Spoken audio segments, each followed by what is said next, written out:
माल मिल गया, माल मिल। अरे ये डुप्लीकेट बैग है और माल भी डुप्लीकेट है, घास फूस और नमक है इसमें। आप चलिए। नहीं आने का, मेरा भी डुप्लीकेट है। माल चेक करके देख ले। अरे ईमानदारी की पीपड़ी बजाना बंद करो। तू भी चेक कर लेना, रोकड़ा एकदम असली। बहुत सारी कंट्रोवर्सीज हो गई फेक और रियल पनीर के बीच में।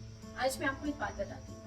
मैंने अपनी 5.5 साल की आयुर्वेद कोर्स में किसी भी जगह, किसी भी बुक में ये मेंशन करते किसी को नहीं देखा कि there is something like paneer. हर तरीके के उसमें आयुर्वेदिक दवाइयाँ बताई, हर तरीके के खाने की चीज़ें बताई गई जो हमारे हेल्थ के लिए बेनिफिशियल है, लेकिन पनीर की मेंशनिंग किसी आचार्य द्वारा नहीं किया गया। इसका जिक्र किसी भी बुक में, किसी भी टेक्स्ट में नहीं किया गया। और मैं आपको भी चैलेंज देती हूँ कि आप मुझे बता दो कि ये जो पनीर है इसका मेंशनिंग कहाँ से आया। ठीक है, तो अब हम बात करते हैं जो ये पनीर की रेसिपीज बनती है, पनीर बनता है, और साथ ही में एक और एग्जांपल है हमारे पास दही का जो कढ़ी बनता है।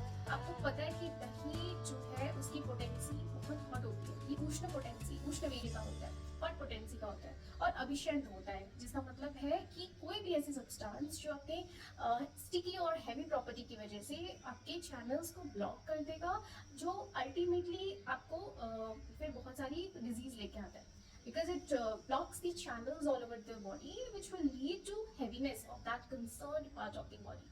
तो दही को गर्म करके खाना एक बहुत ही गलत वीर विरुद्ध जिसको कहते हैं वो एक रेसिपी है। ठीक है, तो हमारा कंसर्न क्या होना चाहिए कि हम ये सोचें कि फेक पनीर कौन सा है, रियल पनीर कौन सा है।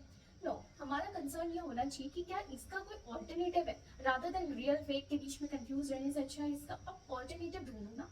Because there are many alternatives available in vegan options like, ठीक है, अगर हम इसकी न्यूट्रिशनल वैल्यू पे जाए तो पनीर में कितना न्यूट्रिशन होता है। पनीर में आपके 100 ग्राम पनीर में 15 to 18 ग्राम प्रोटीन पाया जाता है। ठीक है, तो सिमिलरली आपका जो आपके पास ऑप्शंस हैं लाइक टोफू, फेटा चीज, इनमें भी सेम लेवल ऑफ प्रोटीन पाया जाता है पर 100 ग्राम की सर्विंग में।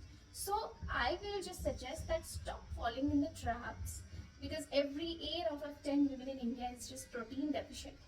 So you only evaluate कि कितना प्रोटीन है आपके खाने में, क्या आप अपने मील में कितना प्रोटीन ले पा रहे हो। इट्स जस्ट दैट कि पनीर ही एक सोर्स रह गया, इट्स नॉट दैट। सो आप इसके अलावा आप जो ये फेटा चीज़ और ये टोफू है ये आप ट्राई कर सकते हो, ये विरुद्ध भी नहीं है और इसमें सेम अमाउंट ऑफ प्रोटीन भी इन्वॉल्व है और आपका चीज़ प्रोटीन रिप्लेसमेंट भी नहीं होगा, पनीर रिप्लेसमेंट भी नहीं होगा। You will feel the same with the cheese recipe also and with the tofu recipe also. Okay, so